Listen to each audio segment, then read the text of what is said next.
మీరు ఎవరి మీదనే మీరు అసూయ పడితే, అసూయ పడిన ఆ క్షణం నుంచి మీరు రోజు రోజుకి చిక్కిపోవటం ఖాయం, రోజు రోజుకి బలహీనమైపోవటం ఖాయం.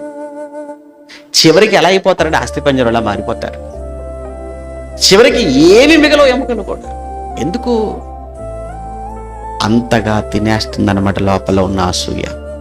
అందుకే అన్నాడు, మత్సరము ఎముకలకు కుళ్ళిపోయేటట్టుగా చేసే అంత ప్రమాదం. అది ఎవరికి? నీకే కదా. అంటే నీ ప్రాణాన్ని నువ్వే తీసుకుంటున్నావు, నీకు తెలియకుండా నిన్ను నువ్వే చంపుకుంటున్నావు. కయ్యనేమో తమ్ముడిని చంపేశాడు, ఇక్కడ సౌలు చివరికి తానే చచ్చాడు. ఇక్కడ నువ్వు అసూయతో రోజు రోజుకి నువ్వేపోతున్నావు అంటే క్షీణించిపోతున్నావు. రోజు రోజుకి నీ శరీర ఆరోగ్యాన్ని పాడు చేసుకుంటున్నావు. రోజు రోజుకి నీ ఎముకలు కూడా కుళ్ళిపోయేటట్టుగా చేసుకుంటున్నావు అసూయ వలన.